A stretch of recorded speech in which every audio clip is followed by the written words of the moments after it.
Ben Zeynep Demirel, 12 yıldır özel sektörde öğretmenlik yapıyorum, edebiyat öğretmenliği yapıyorum. Dediğiniz gibi bunun bir arka planı var, bu yürüyüşün bir arka planı var. Yıllardır özel sektördeki öğretmenlerin yaşadığı hak gaspları, usulsüzlükler, sendikamız genç bir sendika olmasına rağmen bu alandaki çok büyük bir boşluğu doldurdu. Malumunuz şu anda eğitimdeki politikalar ne yazık ki içler acısı durumda. Milli eğitim öncelikle atama oranları çok düşük, milli eğitimdeki atama oranları. Mesela bu yıl 15 bin öğretmen ataması yaptı ve bu 15 bin içerisinde 32, işte 27, 29 şeklindeki kontenjanlar açıklandı. Yani mesela edebiyat branşına 29 kişilik bir kontenjan ayrıldı. Hal böyle olunca öğretmenler mecburen özel sektöre yönelmek durumunda kalıyorlar. Ya da MEB'in ücretli öğretmenlik adı altında aslında oluşturduğu bir sömürü düzenine mecbur bırakılıyorlar. Düşük atama yetmiyormuş gibi bu sefer mülakatlarda öğretmenler, yani dereceye giren, işte o ilk barajı aşan öğretmen bu sefer de mülakatla karşılaşıyor ve orada bir hukuksuzluğa, haksızlığa maruz bırakılıyor.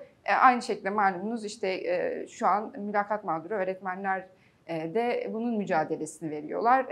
Yeterli puan almalarına rağmen mülakat garabeti adı altında başka kişilere 15-20 puan fazladan puanlar verilerek onlar atanıyor ama hakkıyla puanını alan kişiler atanamıyor.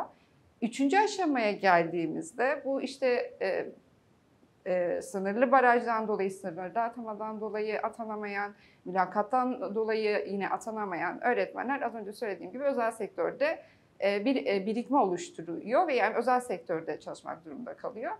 Bu işin bu tarafına baktığımızda, özel sektör tarafına baktığımızda ise tamamen patronların inisiyatifine terk edilmiş, patronların insafına terk edilmiş bir sektör görüyoruz.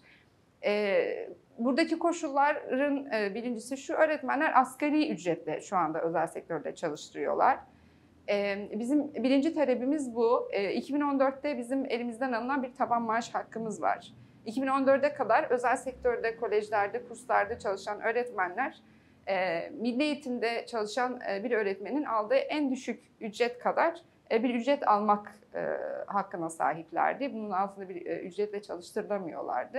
Ama şu anki Milli Eğitim Bakanı'nın müsteşar olduğu dönemde ne yazık ki bu hakkımız elimizden alındı ve tabii ki özel sektördeki patronların isteğiyle alındı bu hakkımız elimizden. Ve biz bu hakkımızın geri getirilmesini istiyoruz. Birinci talebimiz bu. Çünkü şu anda dediğim gibi özel sektörde patronlar bunu fırsat bilerek asgari ücrette on binlerce öğretmeni çalıştırabiliyorlar. Bir diğer sorunumuz belirli süreli iş sözleşmesi. Şu anda özel sektör öğretmenleri ne yazık ki mevsimlik işçi gibi çalıştırılıyor. Haziran ayı geldiğinde kurum sahipleri öğretmenlere benim tamam artık seninle işim bitti, okullar kapandı, kurslar kapandı, sen şimdi istifa imzalıyorsun, yazında başının çaresine bakıyorsun, ne yapıyorsan yap diyor ve öğretmenlere istifa imzalatıyorlar. Hal böyle olunca yazın ben 12 yıldır özel sektörde öğretmenlik yapıyorum ve her 12 yıldır her yaz yazın yeni bir iş arayışına giriyorum. Bu yeni iş bir garsonluk olabiliyor kimi zaman. Kimi zaman markette kasiyerlik olabiliyor. Kimi zaman bir fabrikada işçilik olabiliyor. Kimi zaman inşaat işçiliği olabiliyor, özellikle erkek meslektaşlarımız için. Dediğim gibi yani mevsimlik işçi gibi 9 ay, 10 aylık sözleşmeler imzalatılıyor öğretmenlere ve Haziran ayı geldiğinde bizim artık seninle bir işimiz yok, istifa imzalayacaksın diyorlar. Bunu yapmalarının nedeni de yazın bu öğretmenlere maaş ödemek istememeleri. Bu yüzden biz belirli süreli sözleşme değil, belirsiz süreli sözleşmenin yasaya, yönetmeliğe girmesini istiyoruz. İkinci talebimiz de bu. Çünkü bu çok büyük bir mağduriyet yaratıyor. Her yaz... Bütün taleplerin aslında tek tek altına atacağız. O ana yürüyüş taleplerimize aktaralım. Tek taleplerin altına açmak istiyorum. 4 temel talep üzerine gerçekleşiyor yürüyüş. Bunlardan birisi taban maaş, ikincisi belirsiz süreli iş sözleşmesi, üçüncüsü 10 nolu iş kolunun kurulması ve sendikanın bu kolda yer alması. Dördüncü talebimiz de özel sektördeki öğretmenlerin haklar bakımından kamudaki öğretmenlerle eşitlenmesi. Yürüyüşümüz bu 4 ana talep üzerine kurulmuş durumda. Dediğim gibi aslında taban maaş 2014'e kadar özel sektörde var olan, özel sektörde çalışan öğretmenlerin faydalanabildiği bir hakkıydı. Ama şu anki Milli Eğitim Bakanı Yusuf Tekin'in Milli Eğitim Müsteşarı olduğu dönemde patronların, özel sektördeki kurum sahiplerinin isteği üzerine yasadan çıkarılan ve bu şekilde özel sektörde çalışan öğretmenlerin istenilen ücrete çalıştırılabileceği, işte asgari ücret, hatta asgari ücret altına bile çalıştırılabileceği. Çünkü şu an böyle bir boşluk var. Yani bu madde yasadan çıkarıldığında istediğiniz ücreti verebiliyorsunuz. Zaten aslında sektördeki usulsüzlükler de, denetimsizlik de ortada olunca işte asgari ücret altı ya da asgari ücretin bir iki tık üstü ücretlerle öğretmenler çalıştırılıyor. Size bir şey sorabilir miyim? Tabii Yani, ki. Yani günlük 7,5 saatlik çalışmaya aslında asgari ücret öyle belirleniyor aylık. Mesela asgari ücret düzeyinde verip daha uzun saatlerde çalışma var mı, yoksa asgari ücretin altında ücretlere mi mahkum ediliyor? Mesai saatleri şu an özel sektörde, özellikle kurslarda sabah 9, akşam bu bazen 8.30'a kadar ulaşabiliyor ve çoğunda böyle aslında. Çünkü malumunuz çocuklar okula gidiyor, okuldan çıktıklarında geç bir saat olmuş oluyor, işte 5-6 gibi. Sonrasında o çocuklara okul sonrasında bir ders verebilmek için işte 7'ye, 8'e, 8.30'a dediğim gibi çoğunlukla 8.30'a uzatılan ders saatleri oluyor. Ama aynı zamanda bu öğretmenden de sabah 9'da kurumda olması bekleniyor. Yani 7,5 saat değil ne yazık ki şu an özel sektör öğretmenlerin çalıştırıldığı saat. Çok daha fazla, işte 9, 10, 11 saate yaklaşan çalışma saatleri var. Ve bu saatlere aslında asgari ücret ödeniyor. Yani bu uzun çalışma saatlerine. Yani ben mesela ilk mezun olduğumda haftalık 60 saat derse girdiğim zamanlar oluyordu. Haftalık 60 saat, günde 11 saat derse giriyordum. Ve şu anda hala bu şekilde çalışan, bize her gün mesajları ulaşan çok fazla öğretmen var. Binlerce öğretmen var. Çünkü çok büyük bir boşluk var. Çünkü çok büyük bir denetimsizlik var. Çünkü onların arkalarında da durabilecek ya da onların yaslanabileceği o madde zamanında çıkarıldı ne yazık ki yasadan. Ve bunu çıkartırken bir yandan da özel okul patronlarına teşvikler çıktı. Aslında iki yönlü de onların kasalarını dolduran bir süreç.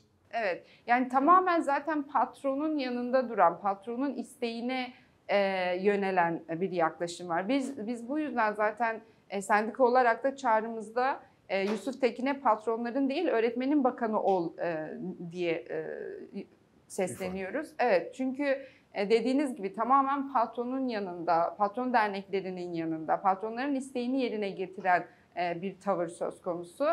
Öğretmenler kendi başına bırakılmış durumda ve insani olmayan koşullarda çalışmaya zorlanıyorlar. Dediğim gibi yani günlük 11 saatlik çalışma saatleri, haftalık 6 gün çalışma gününe maruz kalıyorlar. Ve bu konuda denetimsizlikten dolayı ne yazık ki yani haklarını arayabilecekleri, ya bu koşulları değiştirebilecekleri, dönüştürebilecekleri çok fazla seçenek var. İşte sendika bu noktada çok büyük bir boşluğu doldurdu. Ne yazık ki burayı yasak. Aslında şöyle, şimdi yönetmelikte aslında kurumların milli eğitime 12 aylık sözleşme vermeleri gerekiyor. Ve bunlar resmiyette aslında böyle yapıyorlar. Yani milli eğitime 12 aylık sözleşmeler, öğretmene 2 aylık sözleşme imzalatılıyor. Milli eğitime verilen sözleşmeler 12 aylık sözleşmeler oluyor ama öğretmene ayrıca 9 aylık, 10 aylık ayrı bir sözleşme imzalatılıyor.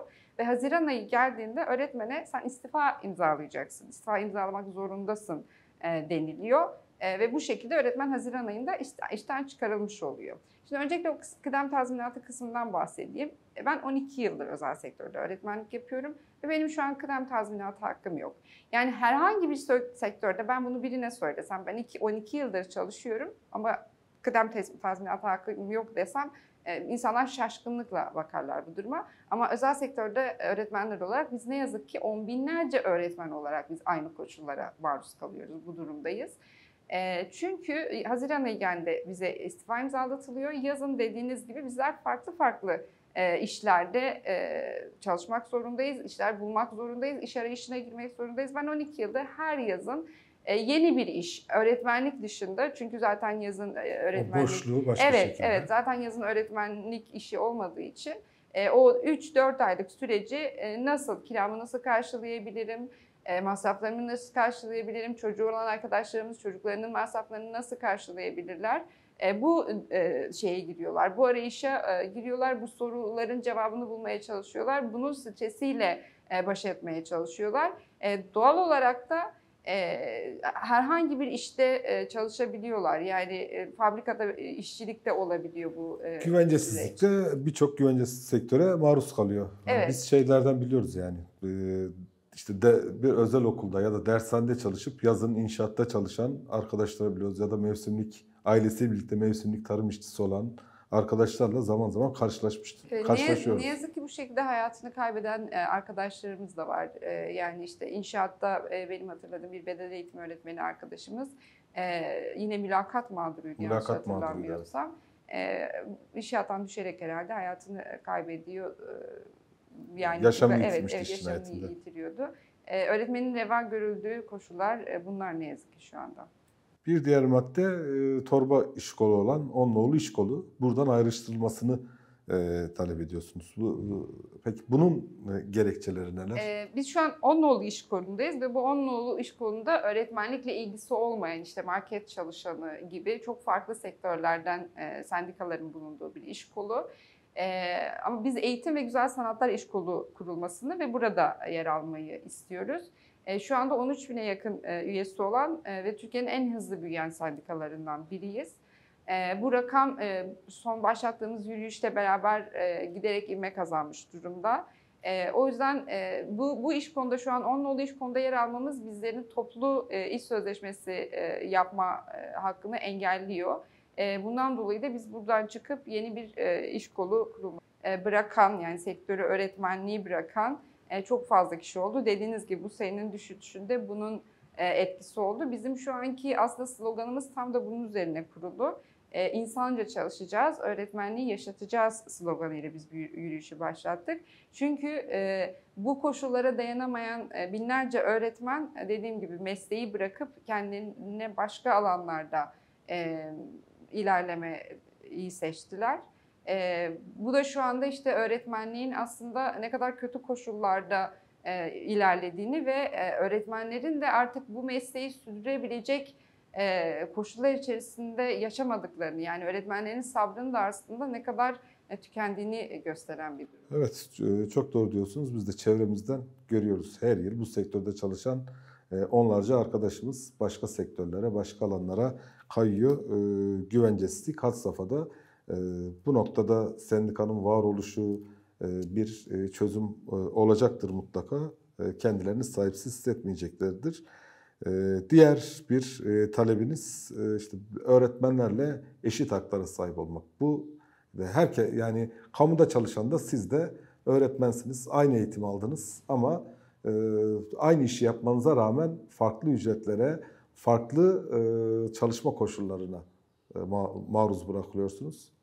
Biraz da burayı konuşabilir miyiz? Tabii ki. Çok güzel bir aslında şekilde açıkladınız. Ben de direkt sizin kaldığınız yerden devam edeyim. Ben İstanbul Üniversitesi mezunuyum. Benimle aynı yıl mezun olan arkadaşlarımdan biri. Biz aynı sıralardan, aynı okuldan mezun olduk, aynı eğitimi aldık. Kendisi şu an Milli Eğitim'de öğretmenlik yapıyor. Bu sadece basit bir örnek olsun diye bu örneği veriyorum. Çünkü bunun gibi on binlerce aslında örnek var. Ara tatil dediğimiz sömestr tatilinde kamudaki öğretmenler 2 hafta tatil haklarını kullanabiliyor ama biz özel sektördeki öğretmenler olarak ne yazık ki Bu hakkımızı kullanamıyoruz ve ara tatilde de hızlandırma kursları adı altında çalışmaya devam ediyoruz.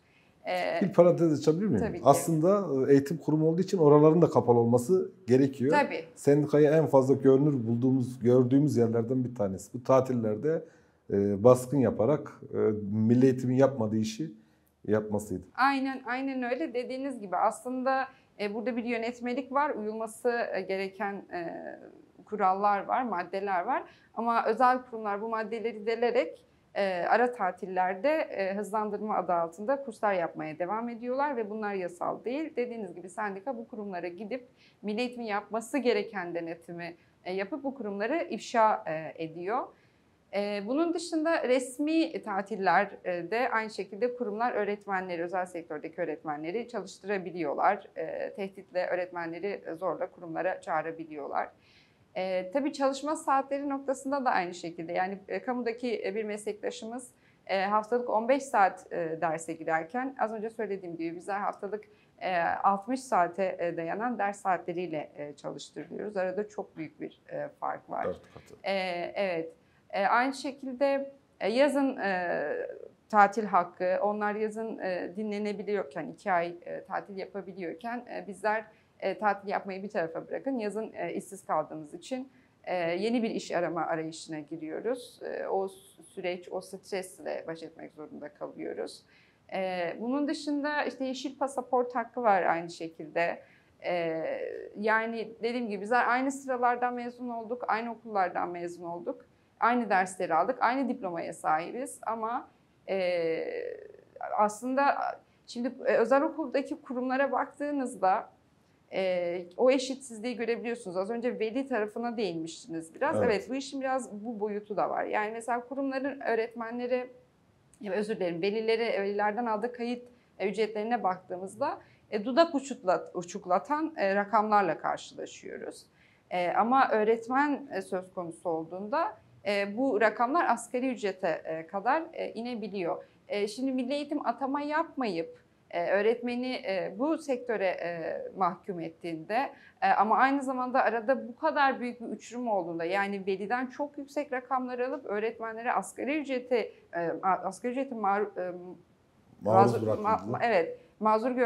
maruz gördüğünüzde bu çok çelişkili bir durum çıkıyor ortaya.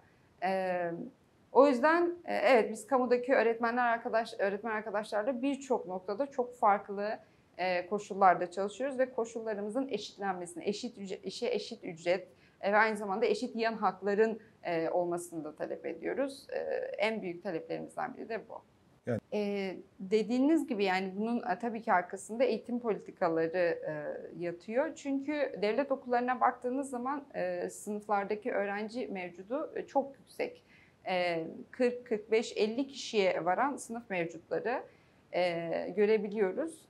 Doğal olarak veliler belki çocuğum daha iyi bir eğitim alır ümidiyle çocuklarını aslında belki mutfak masraflarından kısarak, belki kendi kişisel masraflarından yani elzem masraflarından, temel masraflarından kısarak o parayı özel bir kuruma verip çocuğunu hani en azından daha az kişi sayısının olduğu bir sınıfta eğitim görsün. Belki daha iyi ilgilenir ya da atıyorum bir spor faaliyetine katılabilir bir özel okulda düşüncesiyle çocukları veliler özel okullara gönderebiliyor. Tabii ki burada evet hani bir eğitim politikasının sonucu oluyor. Bu bilinerek aslında yapılan bir şey. Yani eğitimdeki bu eğitime yeteri kadar yatırım yapılmaması, yeteri kadar okul açılmaması, bunları doğuruyor. Evet, bu sonuçları doğuruyor ve dediğiniz gibi hani aslında o ücretleri ödeyemeyecek durumda olan velilerin bile bir ümitle daha iyi bir eğitim alabilir çocuğum ümidiyle işte özel okullara yönelmelerine yol açıyor. Ama ne yazık ki dediğim gibi bu tarafta da bambaşka bir çelişki var. Bu şekliyle çocuğunu özel okula gönderen bir veli aslında orada öğretmenin hangi koşullarda çalıştığını belki bilmiyor ya da kendisine bambaşka şekilde sunuluyor bu durum. Yani velilerden çok yüksek rakamlara kayıtlar alınırken öğretmenlere asgari ücret verilerek bu şekilde yüksek karlar elde etmeye çalışıyor özel kurumlar ne yazık ki. Bu da çok önemli bir nokta. Dediğiniz gibi yani veli orada işte bir ücret ödedikten sonra bu sefer talebi de farklılaşmaya başlıyor. Yani kurumlar tabii burada kayıt aldıkları zaman gerçekten öğretmenlik tanımının içine girmeyecek vaatlerde bulunuyorlar velilere. Doğal olarak dediğiniz gibi velide de bu öğretmenlik dışında bakıcılık ya da dadılık diyebileceğimiz tanımlara, kavramlara girebilecek talepler, istekler oluyor. Gerçekten de öğrenci artık okula iyi bir eğitim alsın amacının dışında, tabii ki bu amaçla gönderiler de vardır ama bunun dışında vakti orada geçirsin. İşte yani bazen bu kelimeyi çok sevmiyorum ama haylaz bir öğrenci de olur. Daha hiperaktif diyelim ya da daha sınıf ortamına uyum sağlayamayabilecek düzeyde öğrenciler olabiliyor ne yazık ki ama veli o noktada yani yeter ki çıksın, evden çıksın, okulda olsun, yani orada vakit geçirsin ve onlar uğraşsın tırnak içinde. Yani öyle bir bakış açısı var ne yazık ki. Bu da doğal olarak öğretmenden beklenen şeyleri arttırıyor. Burada bir parantez de açmak istiyorum. Şimdi normalde biz öğretmen ne yapar diyebiliriz. Yani öğretmen ne yapar dediğimde muhtemelen çoğu kişi işte derse girer, ders anlatır değil mi? İşte hani bildiklerini öğrenciye aktarır. Müfredatı anlatır. Aynen öyle. Müfredata itiraz olsa da müfredat gereği anlatır. Anlatır. Aynen öyle. Yani öğretmenin aslında temel görevi bunlar. Ama ne yazık ki şu an özel sektörde öğretmenlerin bunlar yanında velileri aramak,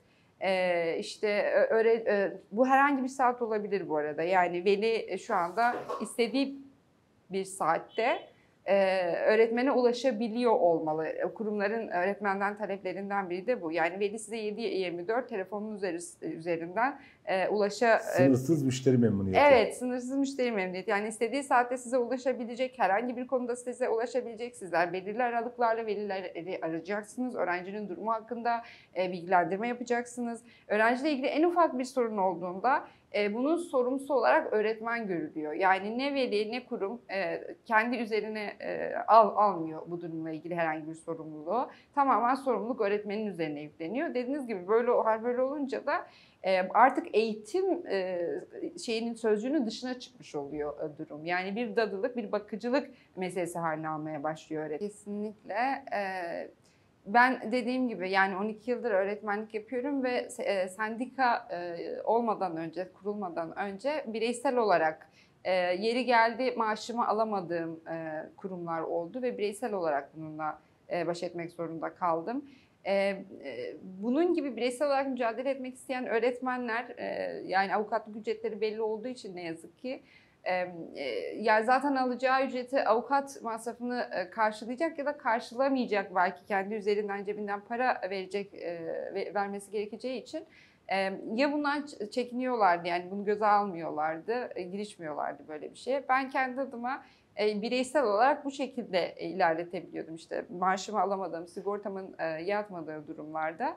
Ama tabii ki sendika kurulduktan sonra artık bir kurumla konuşurken, anlaşırken ya da herhangi bir hukuksuzluğa maruz kaldığımızda ben sendikalıyım demek bile çok büyük şeylerin değişmesine yol açıyor. Sendikanın adını duyan kurumlar geri adım atıyorlar ve yaptıkları usulsüzlüklerin farkında oldukları için tırnak içinde artık sendikadan korkuyorlar. Artık gerçekten bu haksızlıklara dur diyebilecek, sonuna kadar gidecek, bunun için sonuna kadar mücadele edebilecek bir sendikanın olması ve bunun resmi de olması aynı zamanda kurumları çok büyük, evet aynen öyle, kurumların çok büyük yani kendilerini toparlamaları aynı zamanda bir usulsüzlük yapacaklarsa bile 2 defa düşünmeleri ya da yapmamalarına yol açıyor. Bu da en büyük kazanımlarımızdan biri. Evet, yani özel sektör öğretmenleri tamam dediğiniz gibi kölece koşullarda çalışıyor. Patronların insafına terk edilmiş durumdaydı ama sendika çıktıktan sonra en azından yasaları ve yönetmelikleri uygulatıyor. Basından da takip ettiğimizde. Geçen yıl büyük öğretmen yürüyüşü yapıldı. Günlerce meclisin bahçesinde, meclis parkta beklediniz ve oradan bir sözlerle gelmiştiniz. Mücadele o noktada bir es vermişti. Bugün yeniden başladı yürüyüşünüz. O gün neler söylendi? Bugün niye ihtiyaç duyduk? Bir önceki sorunuza Evet. bir es parantez açmak istiyorum izniniz olursa. Dediğiniz gibi mesela sendika kurulduktan sonra bize şu anda çok fazla bireysel olarak kurumda gördükleri usulsüzlükleri bildiren, bu noktada sendikadan yardım isteyen çok fazla öğretmen var. Sendika bir önceki sorunuza cevaben bu noktada da aslında bireysel olarak birçok öğretmenin o mağduriyetini gidermede de büyük rol oynuyor. Sadece yani örgütlü böyle toplu eylemler dışında Evet, bireysel bireysel olarak. başvurularda da sorunlara çözüm Aynen merci öyle, oluyor. aynen öyle. Yani aslında şu an bir öğretmen bir kurumda bir sorun yaşadı. Bu herhangi bir sorun olabilir. Sigortası yatmamış olabilir, maaşı ödenmemiş olabilir, resmi bir tatilde çalıştırılıyor olabilir, ara tatilde çalıştırılıyor olabilir, mobbinge maruz bırakılıyor olabilir, istifa imzalatılmaya zorlanıyor olabilir. Bunun gibi çeşitli sorunlarla karşılaştıklarında öğretmenlerin bireysel olarak aklına gelen başvurdukları ilk merci öğretmen sendikası oluyor. Bu noktada da evet çok büyük bir boşluğu doldurmuş oluyor öğretmen sendikası. Çünkü öncesinde nasıl bir yol izleyeceğini, haklarının neler olduğunu bilmeyen öğretmenler şu anda artık arkalarında bir sendika olduğunu biliyorlar ve ilk akıllarına gelen şey sendikaya başvurmak oluyor. Geçen yıl biz yürüyüşümüzü başlattığımızda tabii ki hem kamuoyunda hem basında hem özel sektör öğretmenleri tarafından çok büyük bir yankı uyandırdı yürüyüşümüz. Çok büyük bir beklenti oluştu aynı zamanda. Çok ciddi üye sayılarına ulaştık yürüyüşümüzle beraber. Meclis Parkı'nda 52 gün süren bir nöbetimiz oldu. Sonrasında da evet bir takım sözler verildi. Özellikle Milli Eğitim Bakanlığı tarafından o dönem toplanan komisyon tarafından sözler verildi. Ama ne yazık ki bu sözler tutulmadı. Yani aslında sendikamız oyalandı diyebiliriz, oyalanıldı diyebiliriz aslında. Biraz zaman kazanmak, biraz o dönemin heyecanını yatıştırmak, biraz o yükselen öğretmenler arasındaki o yükselen sendika desteğini aslında bir şekilde düşürmek amacıyla bir oyalanma sürecine gidildi ve bu oyalanma sürecinin sonunda ne yazık ki bize verilen sözler tutulmadı. Ve zaten bugün tekrar şu süreçte yeni bir yürüyüş başlatmamızın nedeni de o. Çünkü bizim en çok üzerinde durduğumuz şeylerden biri şu. Biz taleplerimizi herhangi birine bu iktidar tarafından milletvekilleri ya da komisyon üyeleri de olabilir ya da muhalefet partilerinden de olabilir ya da sokakta geçen herhangi bir insana da olabilir. Taleplerimizi ve sorunlarımızı söylediğimizde bize haksızsınız diyen hiç kimse yok. İktidar tarafında da şu anda bize haklısınız deniliyor. Geçen yılki yürüyüşümüzde de aynı şekilde haklısınız, evet bu sorunlara bir çözüm bulunması gerekiyor denildi. Ama ne yazık ki bundan öteye gidilmedi. Haklısınız denilmenin ötesine gidilmedi. Ve biz o haklılığımıza dayanarak tekrar ve sadece haklı olmakla yetinmeyip o haklı olmamızın sonuçlarını da kazanımlarını da almak üzere yeni bir yürüyüş başlattık. Ve ısrarcıyız, kararlıyız, vazgeçmeyeceğiz. Çünkü çok büyük bir kitleden bahsediyoruz. Şu anda özel sektörde 200 bin öğretmen var çalışan, bu koşullarda çalışan. Eğitim ülkenin önemli damarlarından biri ve kendi haline, patronların inisiyatifine bırakılabilecek bir alan değil. Göz yumulabilecek, bu sorunlar göz ardı edilebilecek sorunlar değil. O yüzden bu yürüyüşümüzde biz kazanımla dönmek, yürüyüşü kazanımla sonuçlandırmak üzere bu yürüyüşe başladık. Arkadaşlarımız orada farklı illerden, farklı rotalardan geçerek Ankara'ya ulaşacaklar ve bu Ankara'ya ulaştıktan sonra orada biz Milli Eğitim Komisyonu'nun toplanmasını istiyoruz. Ve az önce bahsettiğimiz sorunlara bir an önce çözüm bulunmasını istiyoruz. Çünkü zaten bu sorunların çözüleceği yer orası. sorumluları, bu sorunların sahipleri, muhatapları belli. Biz üzerimize düşeni yapıyoruz ve sıra onlarda ve üzerine düşeni yapmalarında şu anda. Evet, yürüyüşe başlarken de birçok engellemeyle karşılaştınız ama o kararlılık, o haklılık bu engelleri aştı. Yürüyüş güzergahı boyunca da bir coşkuyla, dayanışmayla karşılaşıyorsunuz. Bu da hem emek kamuoyuna hem de öğretmenlere güç veriyor, kazanacağına olan umudu geliştiriyor. Şunu sormak istiyorum, yani bunca her taraftan haklılık verilirken oyalanmak öğretmen aslında nasıl bir psikoloji yaratıyor? Tabii ki yani hayal kırıklığı yaratıyor her şeyden önce. Çünkü geçen yılki yürüyüşün sonunda bizler gerçekten çok umutlanmıştık. Sendikaya üye olan olmayan herkes gerçekten yıllardır artık kangren haline gelmiş bu sorunların nihayet bir çözüme ulaşacağını, nihayet duyulması gereken merciler tarafından duyulduğunu düşünmüştü ve çok büyük bir beklenti oluşmuştu öğretmen kitlesinde, özel sektördeki öğretmen kitlesinde. Ama bu sözlerin tutulmaması, sadece bir oyalanma amacıyla, sadece o heyecanı, o enerjiyi bastırma amacıyla bir takım yani Boş vaatlere evet karnımız boş tok evet diyorsunuz. ne yazık ki sadece yani o sözlerin içinin boş olması, bütün o görüşmeler, bütün o emeklerin boşa gittiğini görmek tabii ki çok büyük bir hayal kırıklığı uğrattı bizde ama onların bilmediği bir şey var. Bizler öğretmeniz, bizler ders veriyoruz, bizler nesiller yetiştiriyoruz. Bizler güçlüyüz ve biz asla pes etmeyeceğiz. Çünkü bu sorunlar ciddi bir kitlenin sorunları. Bu sorunlar öyle göz ardı edilebilecek sorunlar değil.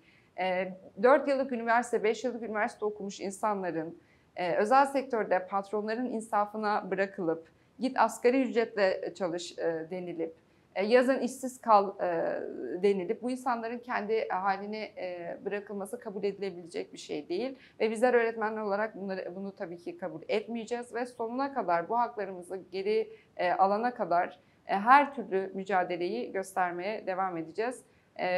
Şu anki yürüyüşümüzün de sonunda kazanmayı umduğumuz ve kazanmadan da durmayacağımız. Biz belki yani bu yürüyüşün sonunda bu 4 temel hedefimiz, 4 temel isteğimiz, taban maaş, belirsiz süreli sözleşmesi, yeni bir iş kolu ve kamudaki meslektaşlarımızla eşit haklar taleplerimiz şu anda sonuçlanmasa bile bizler durmayacağız. Tekrar bu taleplerimizi dillendirmeye ve bunun için gereken mücadeleyi vermeye devam edeceğiz.